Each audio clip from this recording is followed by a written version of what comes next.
Aloha all. I am Allison Schaefers. I serve as the Waikiki Bureau Chief for the Honolulu Star Advertiser, and I'm the longest running tourism reporter in Hawaii.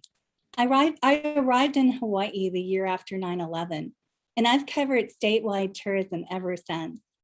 I wasn't long in Hawaii before I met Dr. Richard Doc Kelley. His Saturday briefings, which were musings about his life, the history of Hawaii tourism, and current issues affecting the state's visitor industry, are part of why I'm now a recognized tourism expert in Hawaii.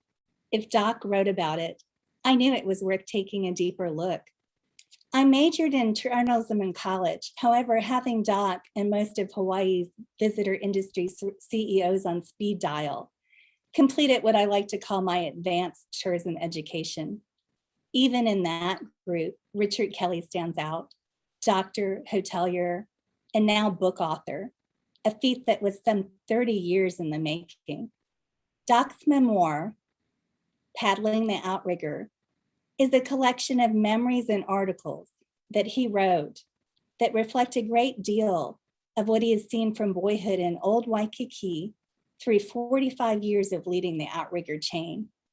He's witnessed everything from the attack on Pearl Harbor just before his 8th birthday to the emergence of jet travel and Hawaii's transition into a top tourism destination.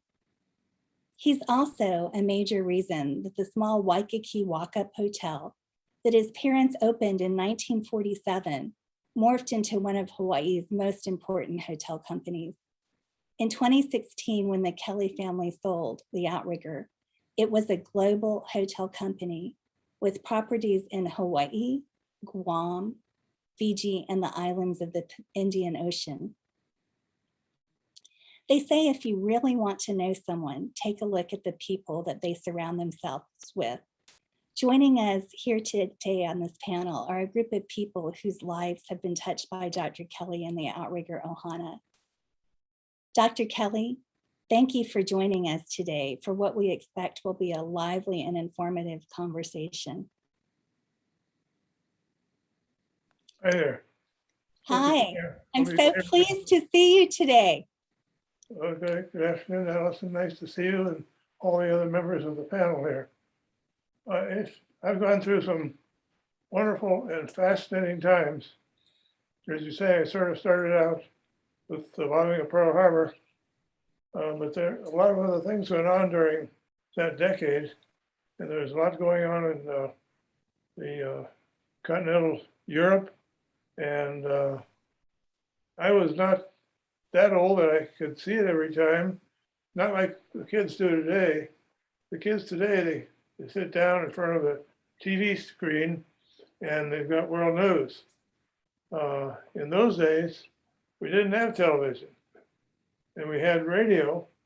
And then every Thursday night, my parents would reserve 4 tickets or 5 tickets at the Waikiki Theater.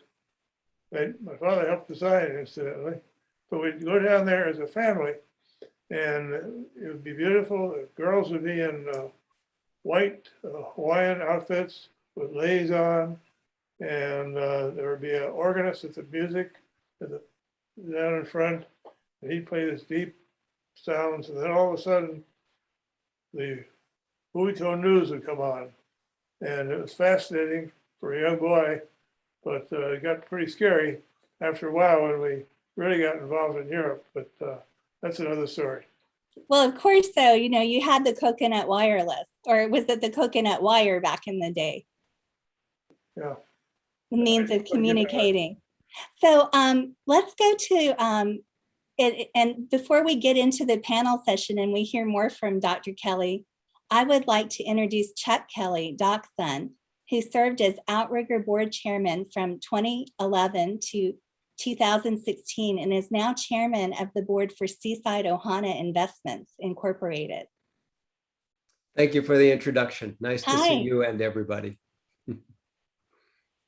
Also joining us today is John DeFries, president and CEO of the Hawaii Tourism Authority, who met Doc years ago as part of the Native Hawaiian Hospitality Association. John is the first Native Hawaiian to lead Hawaii Tourism Authority and has made regenerative tourism a buzzword in current tourism discussions. Hi, John. Good to see everyone. Aloha, Doc. We also have Kitty Yanone, owner and CEO of Compact. Kitty first met Dr. Kelley through the Ronald McDonald House and later worked for him in communications. She credits Doc with helping to shape her into the businesswoman that she is today. Hi, everybody. It's good to see you. Thank you all for being here to support Dr. Kelley and his book, his wonderful book. Thank you, Allison. Oh, my pleasure. Also here today is Ray LaRue, President and Chair of the Education Institute for Hawaii, who can discuss how Doc worked to improve public education in Hawaii. Hi, Ray. Aloha, everybody. Great to be here, and aloha, Doc. Well, so now let's return to the man of the hour, Doc. Doc, I had the pleasure of reading your book, and I read in the book that by the time you were 15, you were the desk clerk and weekend bellman at your parents' hotels. What is the most memorable moment from those early years of your hotel career? Got a question for me? Yeah, that was yours. Could you repeat this? Oh, Doc, I'm just asking you about working in your parents' hotels. I read in the book that you were the desk clerk and weekend bellman. And I wondered, what was your most memorable moment from those early years of your hotel career? Well, it started, I started to get into writing for pleasure a long time ago when I was doing the hotel business, and we suddenly had the opportunity to acquire several hotels, and we needed a way to communicate with these people. And then I was with my wife, Linda. We started talking about how we should send a message out. And of course, she's a school teacher and a very good writer herself. And so she joined me, and we used to do it all by hand Friday afternoon, and then get it distributed on Saturday morning. And that was why we called it the Saturday briefing. But it was a work of pleasure, and sometimes it became a lot of work too. But we'll go into that later on.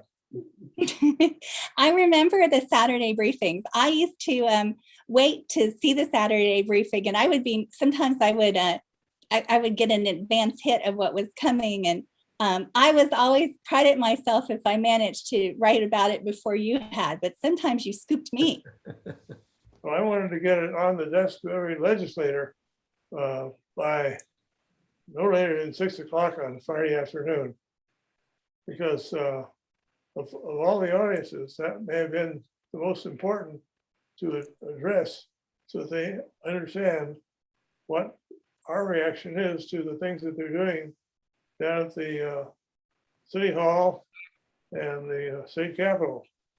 Sometimes people don't remember who they are, what they're doing, and things can get frightening in the legislative session. But I decided early on that I needed to know every legislator very well, because they were doing things that were affecting me. So this was one way of communicating with them too. But it was work, but it was fun. It was definitely meaningful, and it was definitely important. But I could just imagine some of them when they got your Saturday briefings. A lot of your Saturday briefings, let's just put it this way, you're a very honest guy. You say what you mean. And you don't sugarcoat it at all, ever. A lot of work, and you know from your work in the newspapers how important the deadline is. That's true. That's true. You weren't always, though, such a tough guy. As I read your book, a common theme really emerged, and that was a family. For you, family was business, and business was the family. Yeah. And I just wondered how you think that approach might have made Outrigger different from other companies. And this picture is a picture of my family here. And It's quite a bunch. You can see Dr. Chuck in the upper left-hand corner. And then I'm in the middle with my wife, Linda. And on my left side is my second son. And then some more of the family in there. And down in front, you start to see babies. We've had a lot of babies in this family. And I can tell you reams of information about every one of those. But it's been a fun life. We couldn't have had more enjoyable and wonderful children to support us as we've gone along. You know, as we talked about Outrigger through the years, I know that the company, when you were a part of it, went through just about every natural and man-made disaster that there was, save for coronavirus. I just wondered, as a longtime hotelier and physician, what lasting changes do you think the coronavirus will have on the travel industry? And what do you think is the best path forward for the travel industry to recover now? No, it's having a great effect on the industry. It's particularly in Hawaii, where tourism is so important for everybody, whether you are in the direct business or whether you are selling lays on the sidewalk in Kalakaua Avenue. And it's important for each and every one of them. And we showed this many years ago when they had some advertisements to emphasize this point, and they would show the dollar bill coming into maybe a Sheraton hotel and then going down to the wholesaler and buying a lei and maybe a bottle of Coca-Cola, and then it goes on down to the next step. And it sure is educational if you stop and think about it. Definitely. I think that's one of the things, though, that has come up a lot during the pandemic, how much we don't understand, how much we rely on tourism until we don't have it anymore. Yeah. But that's a message I think you've always tried to get out, especially in your Saturday briefings, that the importance of tourism, right? Mm-hmm. Did you have a saying, was it you, that tourism is everybody's business? I sure did. I said it many times, and I strongly believe it was and still is, no matter where you are or what you do in any one of the Hawaiian Islands.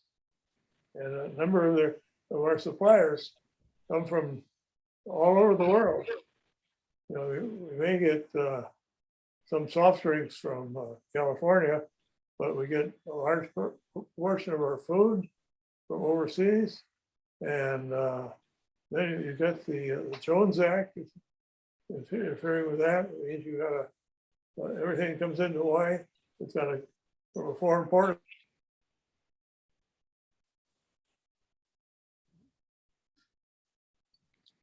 I think I lost Dr. Kelley there. Is he still there? It froze up a little bit. Yeah. Did he freeze up? Is he Froze. still there? Froze up. Okay, well, we can switch back to Dr. Kelley. Dr. Son Chuck Kelley could join us, and then maybe for a little bit, and then we could go back to Dad to answer a couple other questions. So Chuck, what is your favorite personal story about your father from the book, and how do you think it illustrates who he is as a person? Thank you for the great question about which section of the book is my favorite. And to answer that, let me talk about the book as a whole. The book is divided into 4 sections.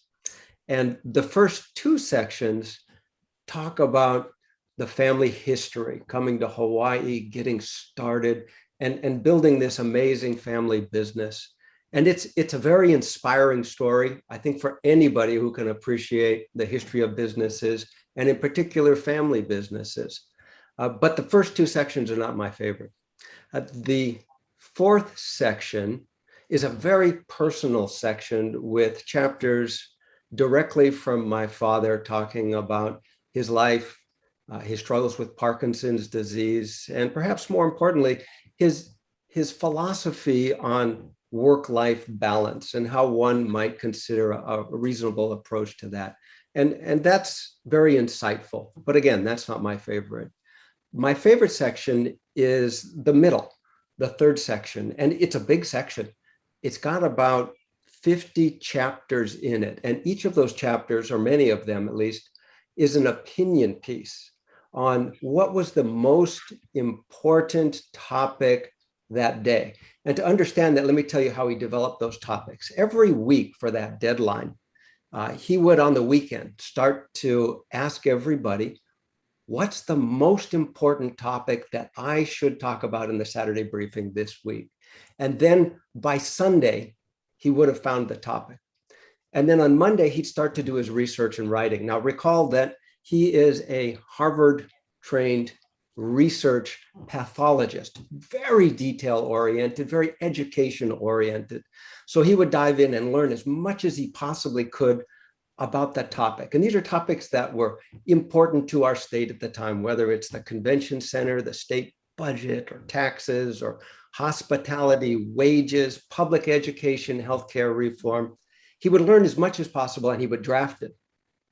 But he's open to feedback, part of his personality. And he would send that article around to everybody who might have a strong opinion on that topic, agreeing with him or not agreeing with him.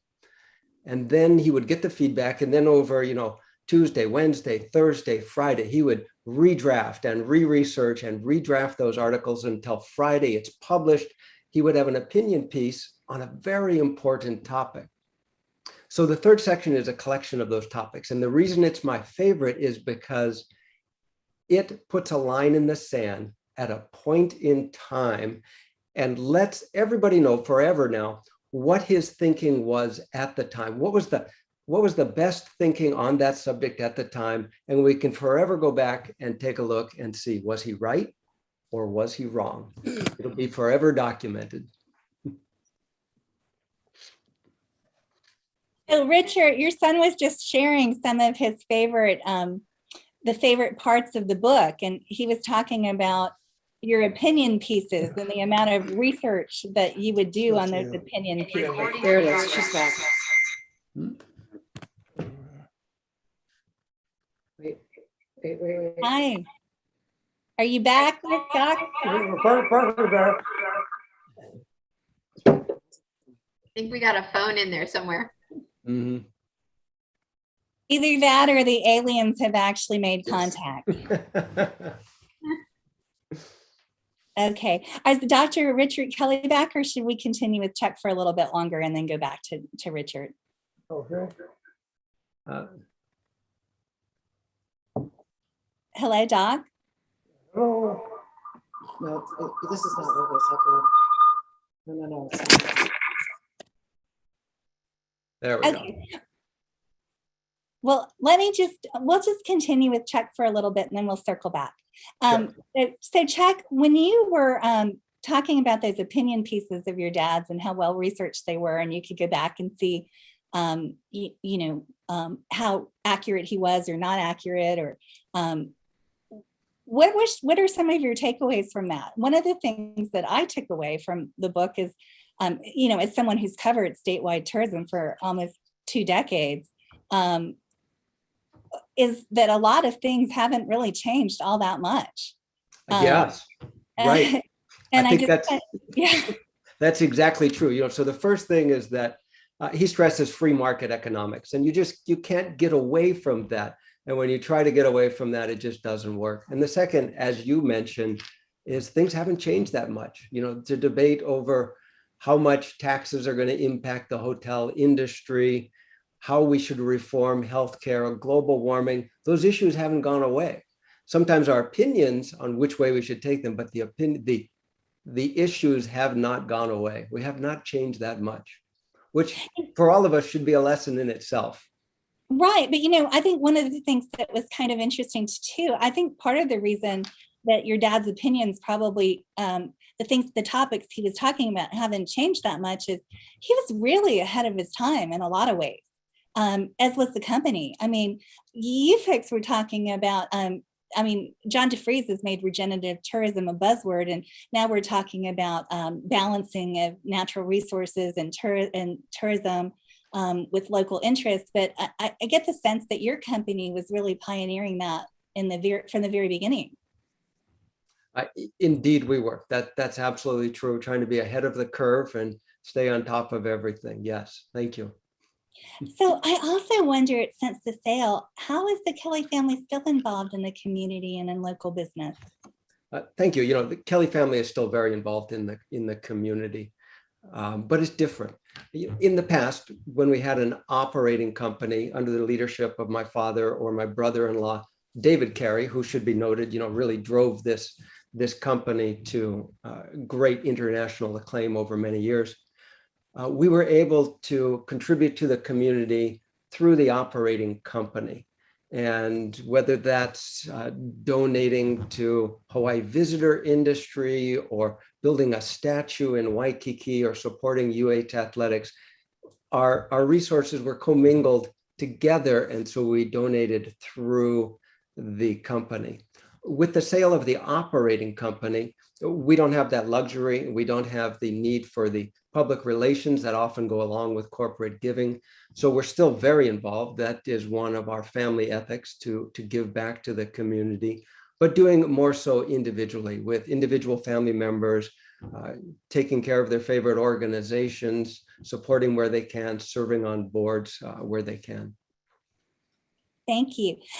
Is Dr. Richard Kelley back? It looks like you are. Yes. Hi, would you care to add anything to what your son was talking about? I mean, it was really kind of a conversation we were having about the more things change, sometimes the more they stay the same. And he was saying his favorite part about the book were your opinion pieces. And it was fun to look back for him and see how often that some of your opinions stood the test of time.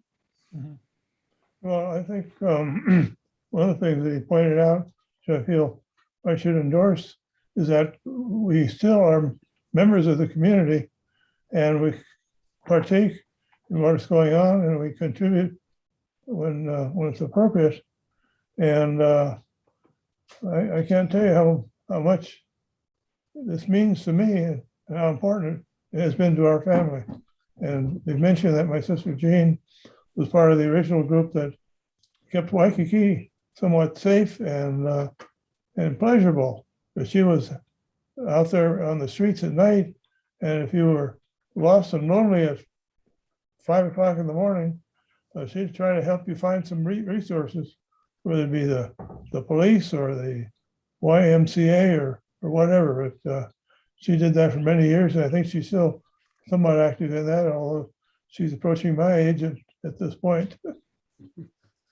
So she was kind of an early Aloha ambassador then, like the ones that we have with the yellow shirts, just sort of on a volunteer basis. Yeah. We were talking about some of the favorite parts of the book. And, one of my favorites was when you talked about some of the personal challenges in your life, because I believe we all have personal challenges, but it's so inspiring, when we read about people who are struggling or have challenges and still they manage to, get more done than the average person. So, you had lots of challenges in your life and you shared many of those in the book. But, one of them was Parkinson's disease. And I wonder, if you could talk about how it's altered your life negatively, but positively as well, and how you've been able to avoid letting a challenge like that get the best of you. Well, Parkinson's is a diffuse neurological disease that I acquired in midlife, and compare my experience to that of my father, who lost his eyesight in his 30s, practically lost his eyesight. And at that point, we had already moved to California to avoid the Pacific battles that were going on. And everybody was in Hawaii was asked to leave if possible. We were up in Los Angeles, and all of a sudden one day he couldn't see very well out of his eyes. And I used to have a job of walking him up and down the streets just right next to the Fox Studios there in Los Angeles. And that was a tremendous experience. And then he went to the Mayo Clinic, came back, and the operation that they did there did not stand up very well. And that was, if anything else, it was because it was early in the development of the surgical procedures there. But he never let that bother him, or at least he never let me worry about it. And he had vision like a telescope. You know how a telescope has this light that zooms in the night. There, every once in a while, you see a ship or a whale or something like that, and that's the kind of telescopes he had for his eyes, and he didn't let that bother him, and he lived to 91 years old, and he was productive every single minute of it, and had good time for almost all of it. So he was really an inspiration for you in coping with your own challenges as they came upon you in life. Oh yes, no question about that. He was my model for that, and I learned a lot just by hanging around with him before and after he developed his infirmities there. Okay. And now let's hear from John DeFries, the Hawaii Tourism Authority President and CEO. Aloha, John. If I remember right, you grew up in Waikiki, or at least you spent a lot of time there in your youth. And I just kind of wonder what kind of walk down memory lane this book was for you. Sure. You know, our family home was 2 blocks from the beach, a half block from the zoo, behind what is today the Queen Kapilani Hotel. So growing up in Waikiki was a big part of our family life. And as I read the early drafts of Dr. Kelley's book, I commented to him that it read like a script from a documentary for me. And it speaks to what Chuck was talking about, the opinion pieces on topics that were pivotal to the industry at that time. When I entered the industry in 1973 in an entry-level position as a tour director, Dr. Kelley and his family were already clearly established as a Kama'aina hotel chain. And over the years, you know, it became kind of fashionable for companies to just adopt the term ohana in reference to their workforce. And in so many cases, that name kind of rang hollow, except at the Outrigger, because the growth of the hotel chain was really emanating from the growth of their own family and their ability to expand the family embrace around each of the employees that started to join. So when I think about the Kama'aina hospitality ethic that they had already put in place, when this was augmented with the arrival of Dr. George Kanahele, who then overlaid Hawaiian values that constituted the best practices that one could have in these islands, it was that relationship with Outrigger that actually catapulted the significance of what Dr. Kanahele was signaling, that tourism as an industry needed to embrace the responsibility of perpetuating Hawaiian culture. And we have so much to be grateful for to the Kelley family and to Outrigger Hotels and Resorts. Yeah, there's a passage actually in the book that talks about the Outrigger Company asking the late Dr. George Kanahele and the Native Hawaiian Hospitality Association to help them form the Outrigger Way. And I'm just kind of wondering how pioneering was this at the time and what we can learn from those efforts that would help improve tourism today. You know, it's pioneering in the sense that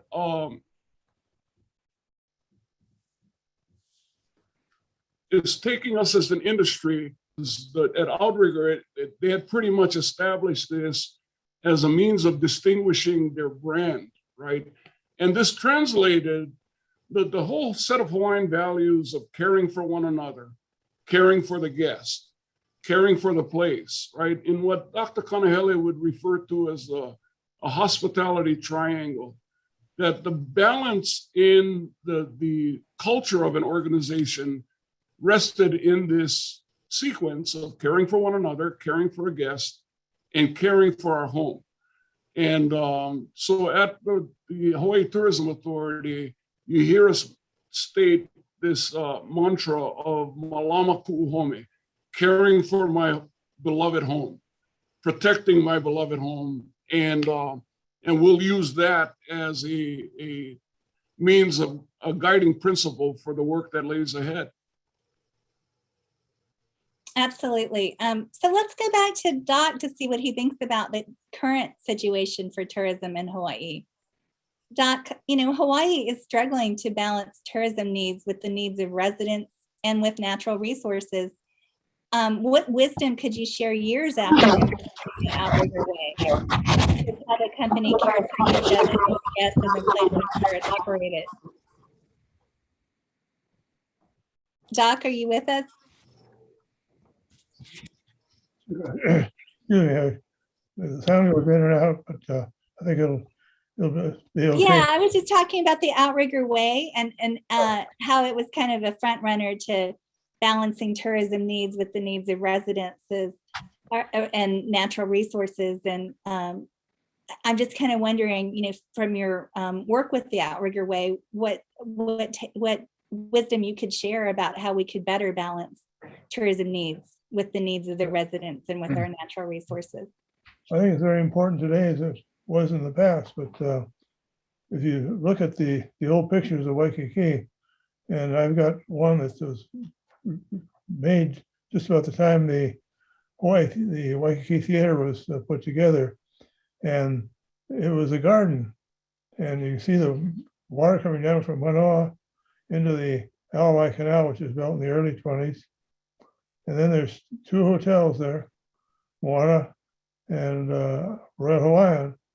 And it happened to be that one of those little spots on there is where we lived. And we were part of the community there.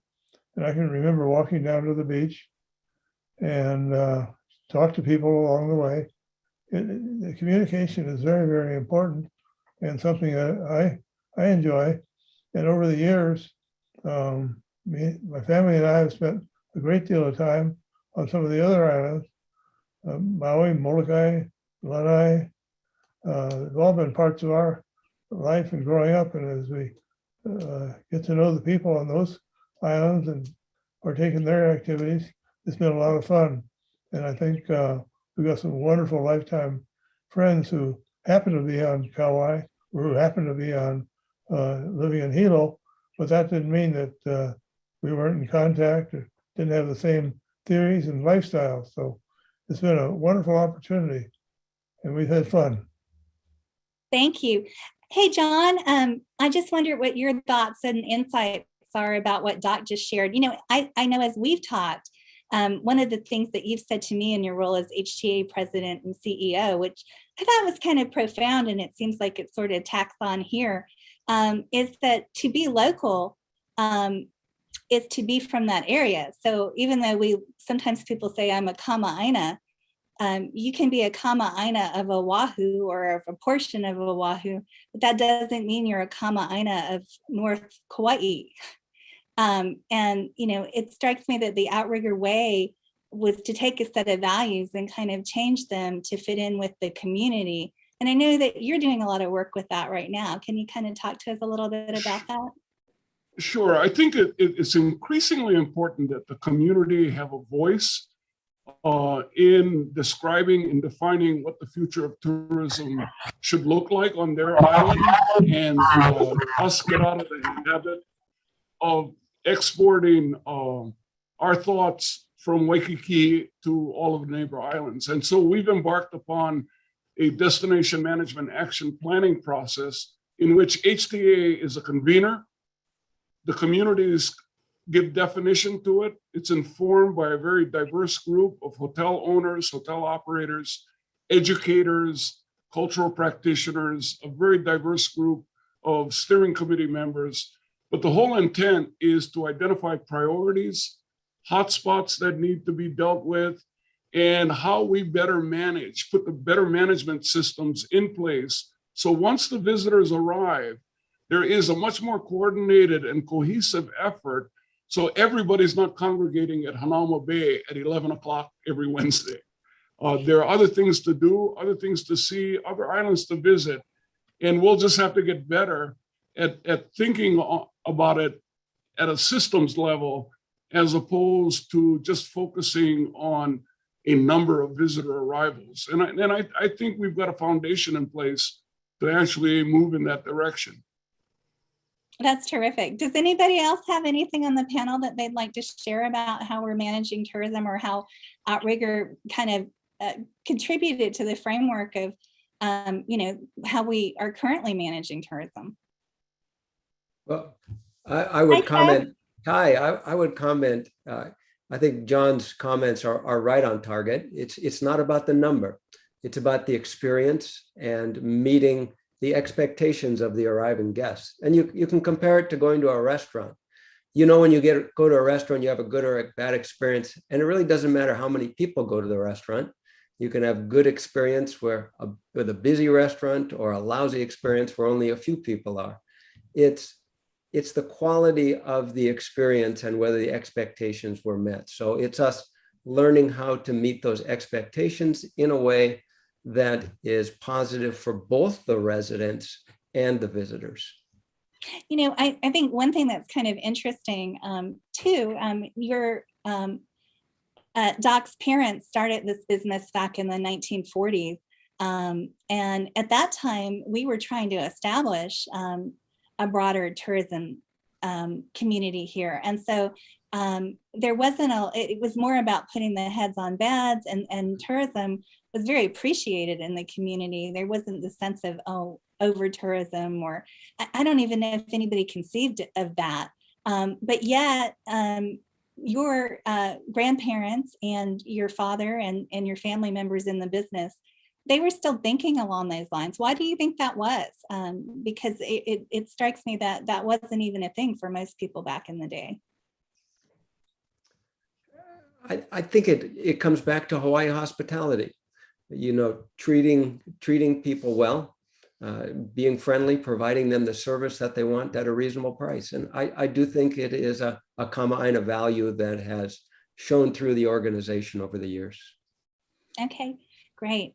Well, Dr. Kelley's contributions weren't just in tourism.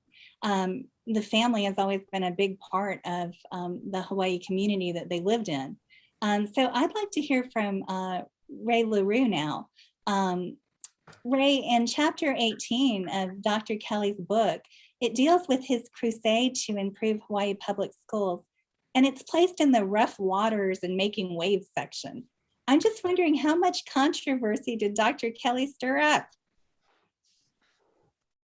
Terrific question. And I know we're beyond the halfway point, so I'll be very, very brief, but it probably, and there's no doubt in my mind, it stirred enough controversy back then to at least propel Dr. Kelley into the social fabric of developing 180 days of instructional learning.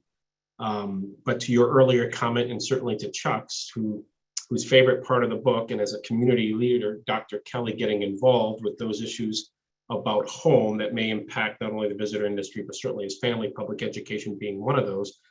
But as things change, things stay the same. And there's a wonderful quote from chapter 18 that I want to carry the flag on and carry Dr. Kelley's legacy of getting involved with public education as I go forward, fighting this fight that still needs to be fought. But if I may quote Dr. Kelley from the book, "These failed schools and our politicians' shameful acquiescence in that failure have been cheating our children of their ability to compete in the world and thrive." That rings true today more than ever. And I would like to take that quote and use it as my banner as I go on forward to fight for the public education system here in Hawaii. So I think the impact Dr. Kelley made then is only going to connect the dot to what we need to do now. But he was certainly a catalyst. Yeah, he never has minced words. One of the other things that struck me about Dr. Kelley's book was that the more things change, the more they stay the same. In the early 1990s, Dr. Kelley was sounding the alarm on Hawaii's failing public schools. And I wondered, what were his key criticisms, and has anything improved? Sadly, no. And I just say that in the most positive way that I possibly can. And I implore everybody to pick this book up and read chapter 18, read the whole book, but zero in on chapter 18 as it pertains to public education. Dr. Kelley was sounding the alarm back in the early 90s with regards to the delivery model here in Hawaii, the only state-run system in the country. And there was no accountability. There was this bureaucratic stagnation. There was unions that were taking too much time to make decisions. The state of our school facilities were denying kids a place where they wanted to call school or call the place where they wanted to go to. In other words, if you look at our facilities today, you can drive by any single one of them and maybe shake your head a bit. So to answer your question, or at least pull the thread on, do they stay the same? They stay the same and they get worse sometimes if there's not attention to it. And I think everybody on the panel realizes that it's our state legislature that has the ability to make this change, but they need to be prodded a bit. And it's not a system that is, for instance, the $1.9 billion operating budget of our public schools. You would ostensibly think that, hey, we have a pretty good system, pretty well funded. In fact, we're 15th in the nation per pupil spending. Then why are we always currently ranking somewhere down in the 46th, 47th percentile for academic achievement? So the fight still needs to be fought. And by reading Dr. Kelley's words from there, I'm energized to reuse them, to push his ideas forward, because they are the same, to your point. And it only, I think, strengthens the argument that I would have or bring to the table, is that, hey, these points were being made in the early 90s. What have you done? And you turn that around and you get action. But he was really a champion, I guess, in the early 1990s to having these discussions. Is anybody doing that right now, bringing that up and serving in that role? That's probably why I'm red. No, I think there's enough nonprofits. I think the business can most of Bishop Street, I think, wants to be involved, but there's getting involved and then there's getting your hands dirty, and you really need to get down and have contact and get dirty and call people on the carpet for when things, and there's no malicious intent normally, it's just bureaucratic dysfunction that really keeps us in the state we are. So if you get frustrated at chipping away at that almost immovable stone, then you're probably just going to let, okay, somebody else is going to do it. But it's going to take a concerted effort of the community. And it gladdens my heart that somebody like Dr. Kelley, even in the 90s, recognized this and got involved. And that's at the grassroots level. Now we've got technology that is ramped up on a curve that is extremely steep. We've got very expanded modalities by which to get that message out, but it's still going to take personal effort. So there's not too many groups to answer your question, but certainly there are some, and we're coalesced to try to get this done. Okay, great. Any other panelists want to contribute some thoughts to the current state of Hawaii's public schools, or what could be done in light of some of the concerns that Dr. Kelley raised so long ago that are still with us today? I might just add a couple of things. I had a big change in the midlife when my wife passed away, and quite unexpectedly, but then came into my life Linda on my left here, and come on over and do this. Here you can see a real public school teacher sitting beside me, and she taught at my schools up in Mooloolaba for about 7 years. Hi, Linda. And some of the information I got, in fact, a lot of it I obtained from her, and we discussed it at the dinner table. We discussed it many places. Lots of things to do. There still is, and I'm glad you folks that are out there are doing some of the work. Linda, would you like to add a comment? Oh, no, you go ahead. Okay. I had 7 years, wonderful years at my school. It was a fantastic experience. And I remember the students and their parents, how wonderful they supported me. The parents in the public supporting the school, showing up, being part of, I had so many orchids, so many wonderful treats and snacks and homemade things that were so special to me. I still wear them at Halloween, for example, and then I went on to Punahou School, where I taught there too. And I just had the best experience in teaching. But my husband really wanted me to join in the family business. His mother was a great role model for his parents being equal partners. And so he wanted me to join and assist. And of course, this was a rocket ship growing company at that point. So I was able to, like every other family member, you rotate through every department. I spent the majority of my time in housekeeping. And that was, again, a wonderful experience. I just loved it. I loved being with those housekeepers. They are really fun people to work with.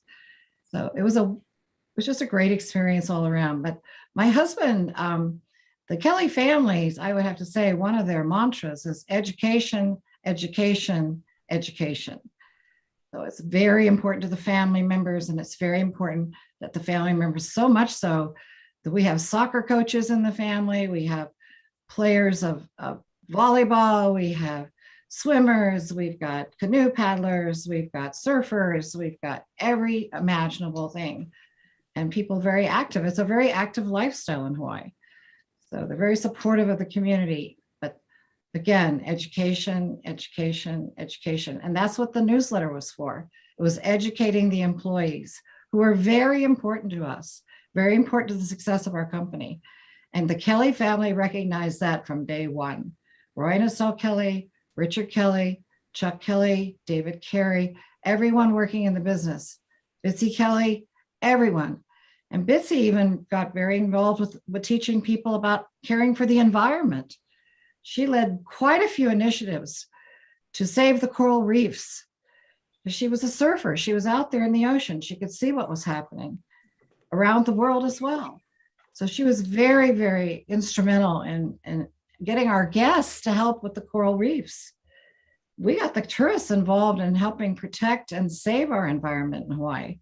And they love their experience. Again, it was education. So it is probably one of the underpinnings of the family and of the business. And it was the reason for the newsletter: communication and education. Absolutely. So now let's go to Kitty Yanone. Speaking of education, Doc was an early mentor for you. Tell us what his dad, Roy Kelley, said when Doc hired you, and describe the best lessons that Doc taught you in your career or just about life in general. I think I had been working for Dr. Kelley for about a couple months, and it was all a new world to me. And I was brought on, I was at that time, I had just been hired as a new account executive at Communications Pacific. And they were working with Dr. Kelley, and he wanted to start an organization called the Hawaii Convention Park Council. And one big factor in it was to raise money to educate and motivate people to build a convention center in Hawaii. And my background from the Ronald McDonald House was a lot of fundraising, so they picked me.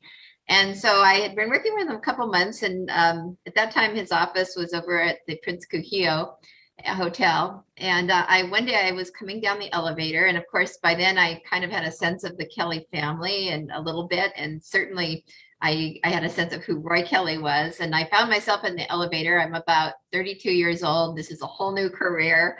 I would be lying if I didn't say I was a bit intimidated by the whole thing. And so I in the elevator, and it was just me and Roy Kelley, and I said, Mr. Kelley, I want to introduce myself. My name is Kitty Yanone, and I am doing some work for your son. And he was facing forward. He kind of looked around for a minute. He said, what kind of work do you do for my son? And I said, well, I'm in public relations. He was dead silent the rest of the way down. And when he was walking out the door of the elevator, without even turning around, he said, who in the hell needs goddamn public relations? That was my first introduction to Roy Kelley. But he was I got to be friends with him over time. One of the other stories I remember was that and Linda and Dr. Kelley were always gracious, and occasionally would invite me to their family's luncheons with his parents and their family, and over time. And he was quite upset when his son, Dr. Kelley, was going to computerize the company. And suddenly Macs were appearing, and he didn't like that idea at all. So there were times when, I think it might be in the book, doctors would have to cover the computers when he was going to be in the office. And eventually, I think he came around, and then a few years later, one of my assignments was to work with him, directly with Roy and Estelle. They were being honored by ASTA, the Association of Travel Agents, and all of that. And it was a big deal. And they were inducted into the Hall of Fame. And so someone was here filming, and I spent about 2 or 3 days with Roy in that process. And he got to be quite chatty. And one day he called me over and he said, "Young lady," he said, "take whatever money," I was a single mom at that time, new in my career. He said, "take whatever money you have and invest it in that company, Apple." And so I guess he came around at that point, but it was interesting. So he was a very interesting person. In terms of what I learned from Dr. Kelley and the Kelley family, it's an easy list for me. I learned fairness. I learned about priorities. I learned about, being a stand-up citizen, having a social conscience. And I think that affected me tremendously. When I talk about fairness, Dr. Kelley, I was a young woman. I was on this big project, the convention center, working directly with Dr. Kelley, and then as a team formed around him with a lot of amazing people. We'd go out and do these little slideshows all over the place, and then we'd ask people for money. My job to follow up to support the idea of a convention center, and the organization started growing as money came in. And shortly, and I was 32. I was new to PR. I had done work on the Ronald McDonald House and not for profit. It was very different, and but I did know fundraising, and what I recall was just the fact that.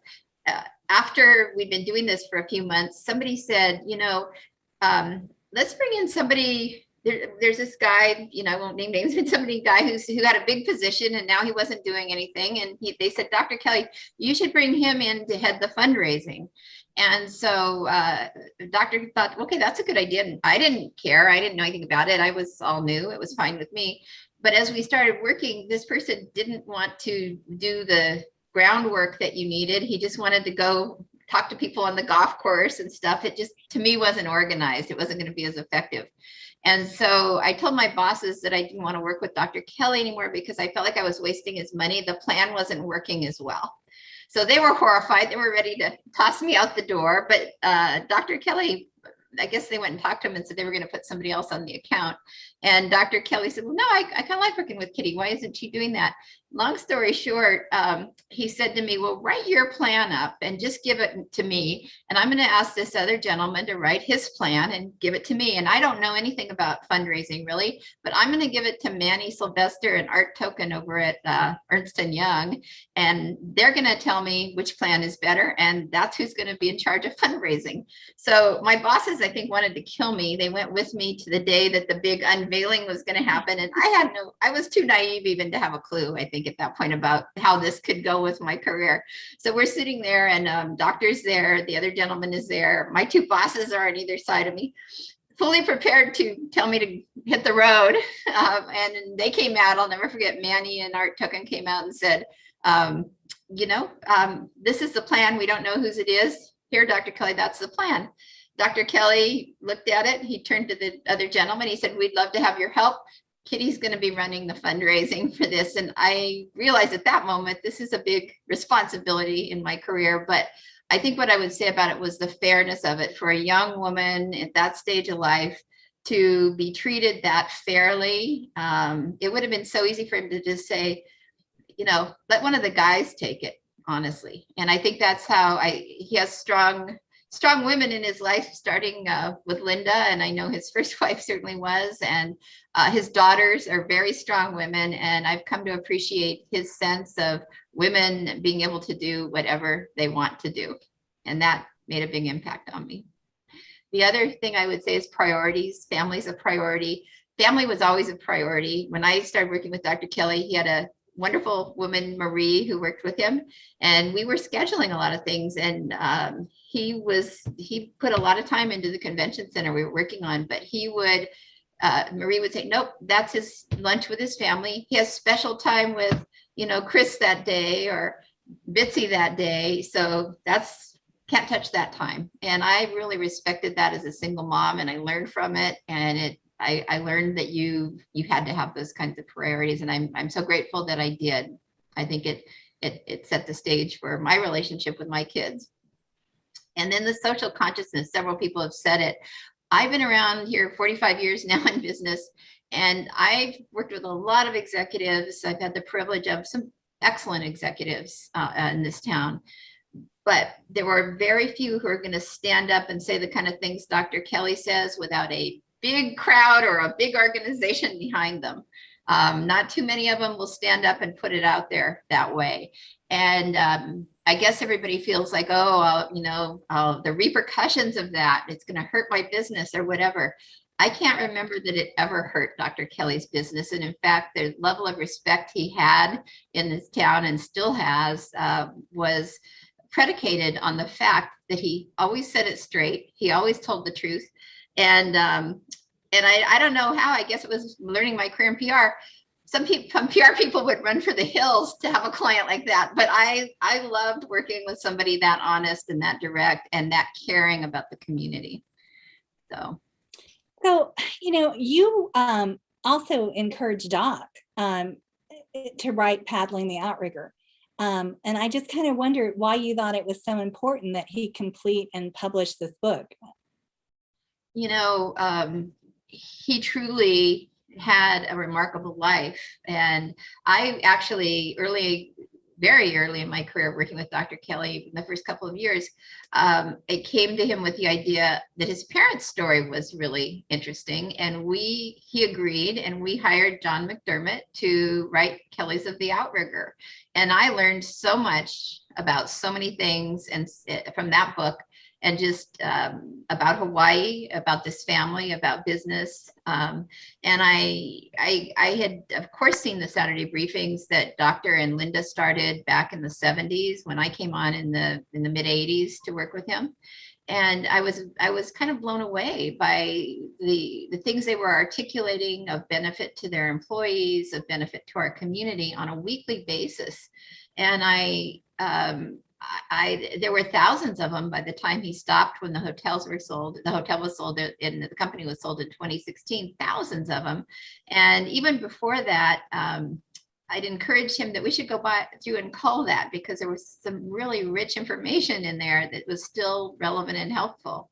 And so I felt like there were things that would be helpful to a new generation, whether in the visitor industry, in the community. Like Ray said, there are things that didn't get done, but it wasn't for lack of trying to get them done. And maybe the time is right now for things like public education and other things, with the backdrop of somebody like Dr. Kelley standing up and taking a position and saying, we need to fix these things. Great. Now let's return to Doc. Doc, this book took shape over 3 decades, almost 4 maybe. By then, some authors would have given up. Why was it so important for you to write the book, and how do you hope it will be used? Well, sometimes it takes a little bit longer to get things done than you anticipate. And that has certainly been the story here. Because I started just with communicating with my housekeepers, and all of a sudden, it's going to be a 300-page book, but it's been fun to put it all together. You learn as you go along, and I meet wonderful people like the people I see on my screen today. So it's been challenging. Sometimes when I came down with Parkinson's disease, it slows you down a little bit there too. But we've all put it together, and we're so glad to have it coming to a closure. And I have to say that Kitty has been a wonderful mentor and leader and helped me right along. I don't think I could have done it without her. And I also have to say to my son, Chuck, you've been a big help all along. And about 9 o'clock at night, if I'm having trouble with a paragraph or a punctuation, I'll call him up at his home and ask him what would he do. And he's written some very good articles himself. So it's been a pleasure, a challenge. I hope I'll be around when they review the New York Times. Well, and the other two panelists that we have here are carrying the mantle for public education that you put out, and as well as tourism, to remember to do it in a value-oriented way. So, it's we're out of time now, but I just wanted to thank everybody for spending this hour with us.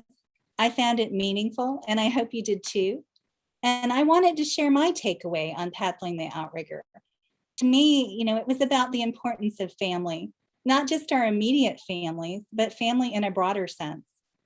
As I read the book, I realized that a key reason for the Kelley family's success in the hotel business was that they realized true hospitality acknowledges that we are all one ohana sharing a common home. They were early pioneers of the message that we must care for each other and for the land and waters where we live and roam. As we leave this panel and go about the rest of the day, I challenge each of you to bookmark Doc's simple prescription for a good life, which became an Outrigger company mission statement. We do the right thing in the right way, at the right time, in the right place, to the right person, for the right reason, with the right feeling, the first time. Aloha, and everybody have a great day. Aloha. Aloha. Aloha. Thank you, Dr. Kelley. Thank you. Thank you, Kitty. Thank you very much, Allison. A beautiful moderating job you just did, and thank you. Oh, thank you. This is available now also on the Better Tomorrow YouTube series. That's the UH Manoa YouTube series. And it will be edited into a highlights video, which will be available on the HPMF website for at least a year. So, and I will alert all of you to when that will be available. Thank you again so much, panel. Thank you, Roger. Thank you. It was my pleasure. Thank you, Allison. Thank you so much. Thank you, Doctor. Take care, Dr. Kelley. Thank you, Kitty. Thank you. Thank John? you, Thank you, Dr. everyone. Kelley.